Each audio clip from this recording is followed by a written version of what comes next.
Uh-oh. After seeing the pedal board that we've got going on and the power requirements, it's quick to realize that a standard off-the-shelf power supply unit is not going to fulfill all of our needs.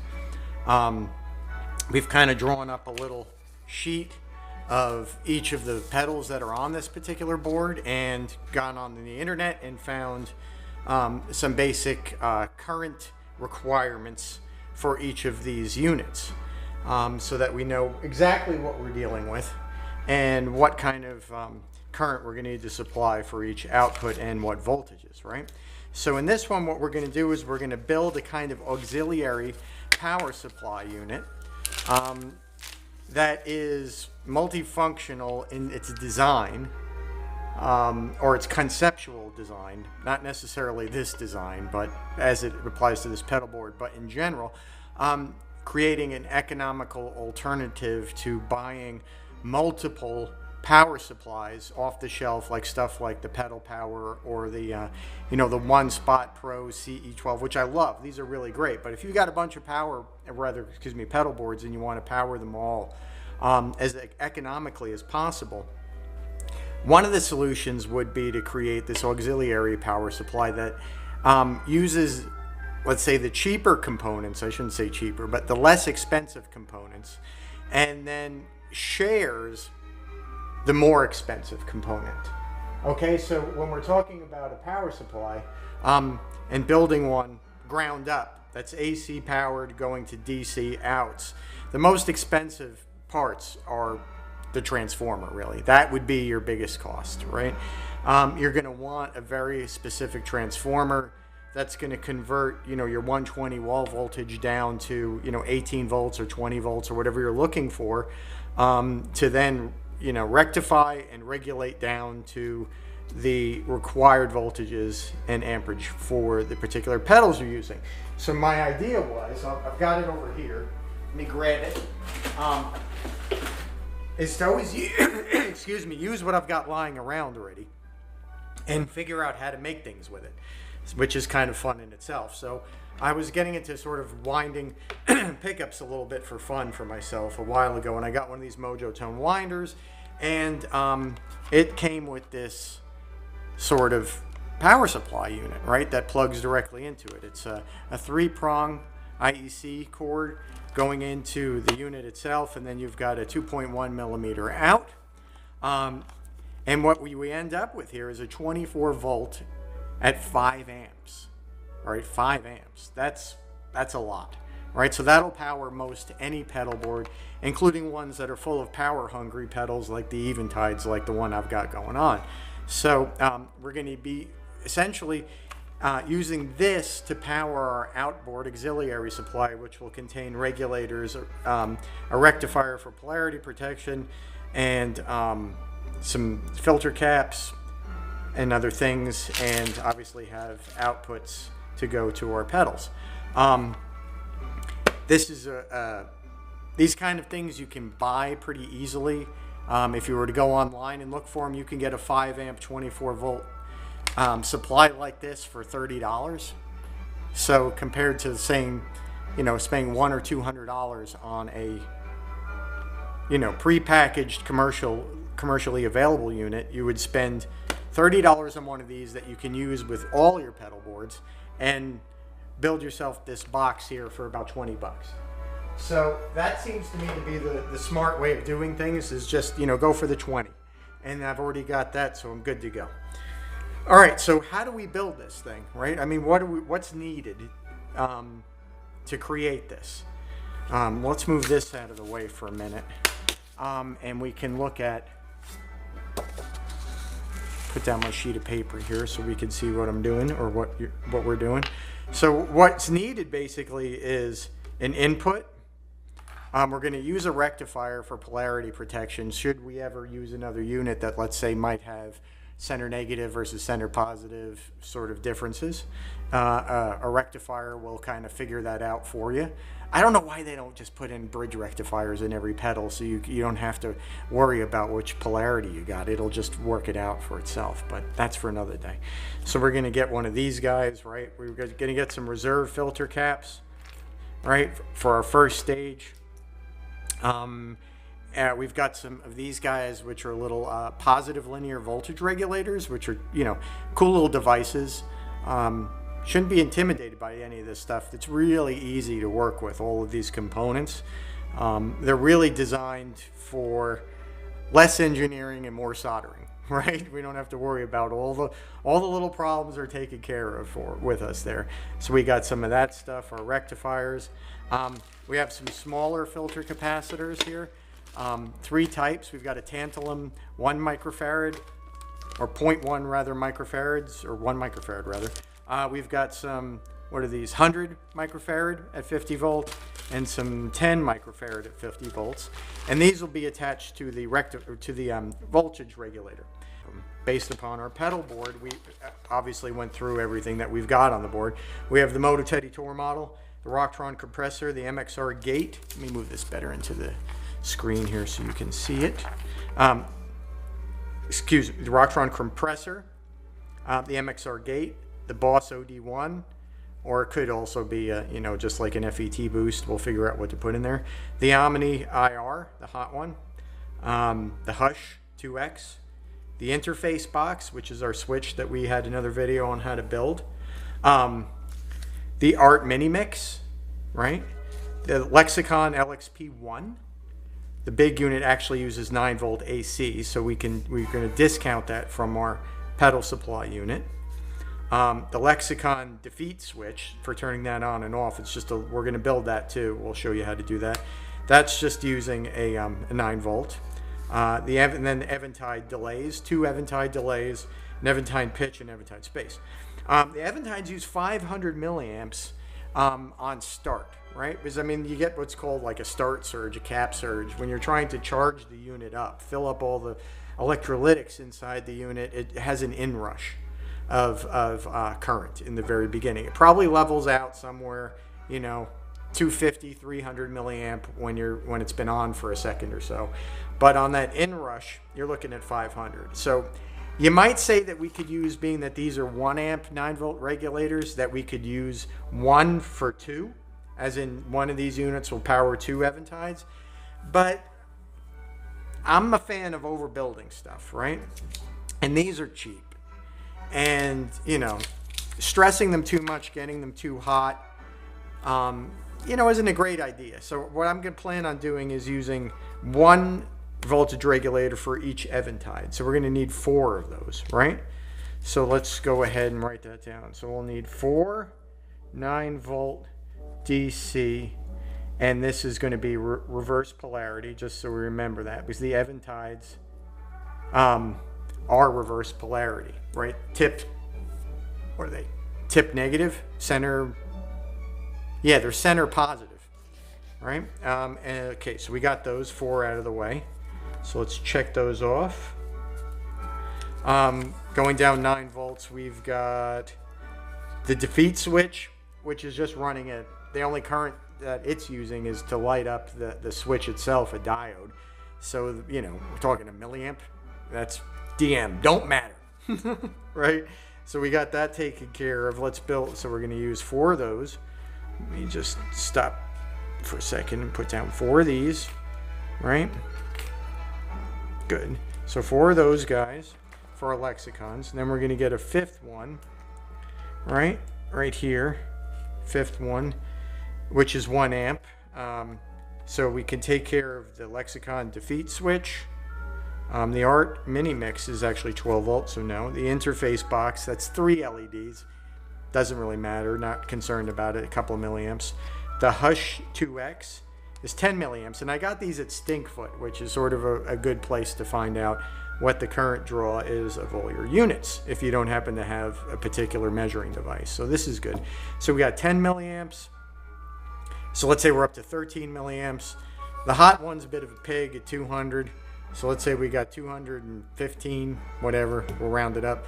215, the MXR gate is 15, so 230, Rocktron compressor, 260 milliamps. So we're well within the range of just using 1 of these 1 amp linear regulators to supply the rest of our 9 volt requirements. So we're going to have 5 9 volts, right? like so. 4 of which will be reverse polarity, 1 of which will be the same.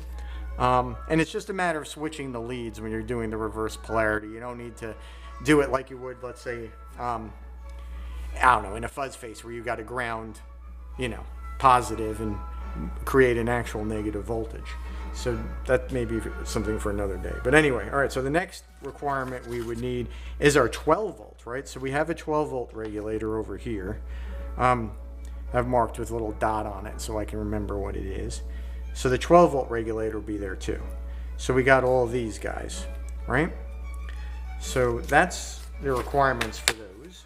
We're going to need to have, how many outs do we need? We've got one 12 volt, right? 1 times 12 VDC.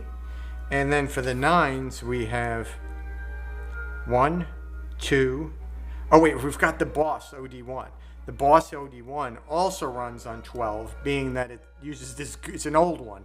It uses this goofy power supply adapter that needs to overvoltage the damn thing because it has some, I don't know, probably has some Zehners in it or something to bring it down to 9, but it's goofy.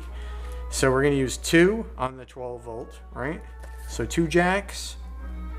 So we're going to label this out. So 2 at the 12 volt. So we got 1, 2 at 9, 3, 9, 4 at 9, 5 at 9, 6 at 9, oh, right, 6 at 9, 7, 8, 9, 10. So we're going to need 10 of the 9 volt DC, right?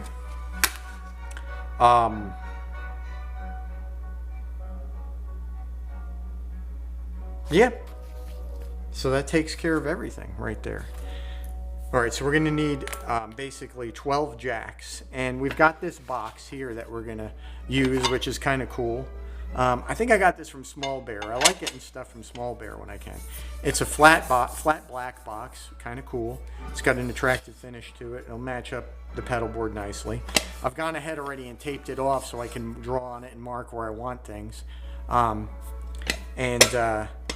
So we're going to basically lay out where we're going to need to put stuff. Let me put the case here, case top, and start laying out the jacks. Now, this project is taking a little longer than usual, mostly because of trying to get parts in this environment is a little bit tricky. But also, as you go through, you find that you want to do things a little differently, right? Or you want to try something new, or you want to make something different. So I was always using these kinds of 2.1 millimeter barrel jack type deals, females for my power supplies, but these are too big to put in, I'm going to need to put, a whole pile of them here, 10 across. I might even put just like an extra 2, just as in case I want to add to the pedal board. So let's call this 12, right? 12 in the front at 9 volt, and then 2 at 12 volts, so 14 of them. To fit 14 of these guys on here, it would be going all around it, and it would take up so much room, it's just not very good. So I got these guys, right, which are little, who makes these things? Your Best, URBEST, the 15 pieces of them. 2.1 millimeter by 5.5 millimeter 2-pinners, and these are a lot smaller in terms of the hole requirement and the size in general, so we can fit more of these, right? So let's say we want to put 12 on the front, all right? We could just lay them out like this, kind of stagger them, right? So we'll put like that. And there's plenty of room between all of them. Dump some more of these little guys out of my baggie. So how many we got? 1, 2, 3, 4, 5, 6, 7, 8, 9, 10, 11. Maybe we'll do just 11 then. All right, that looks comfy. So we'll have 1 extra just in case we need it.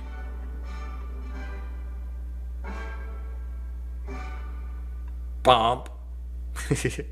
right? So we're going to have something like that on the front. And then we can put, based upon our actual pedal board design, we would want a 12 volt coming out of this side, right, to feed our mini mix, and maybe another 12 volts coming out of this side to feed our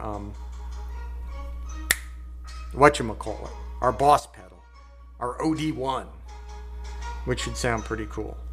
Okay, you can have a little bit more pink drink. So let's go ahead and take all this off again. And then we're going to build everything into the unit that we need as well. And I was thinking for this one,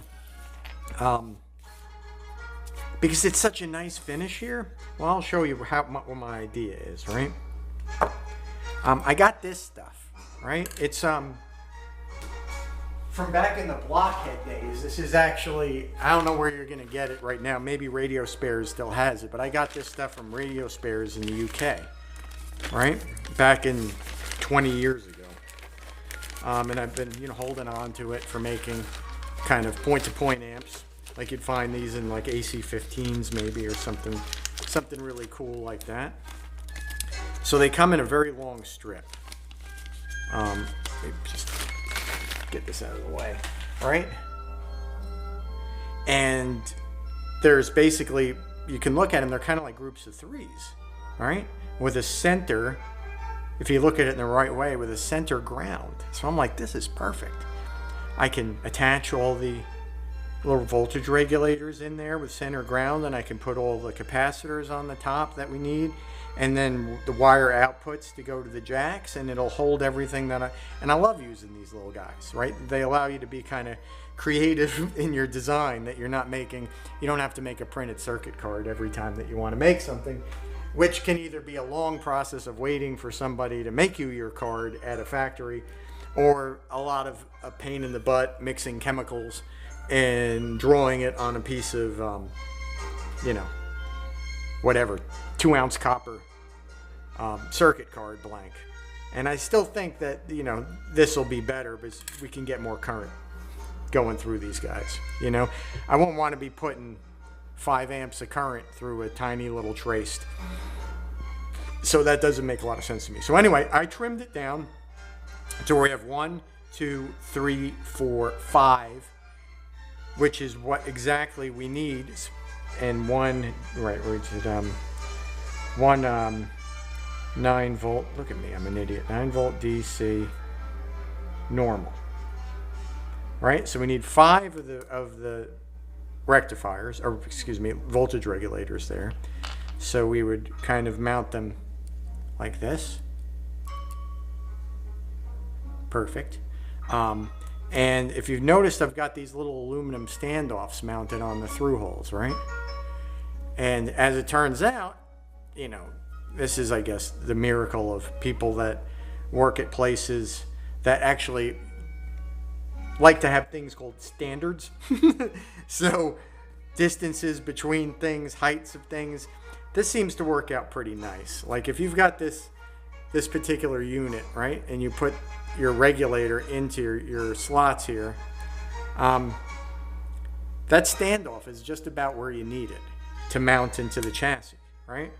So you can sink the heat into the chassis through these aluminum, which are great conductors of thermal sort of energy, into the aluminum chassis, and everything should run nice and cool.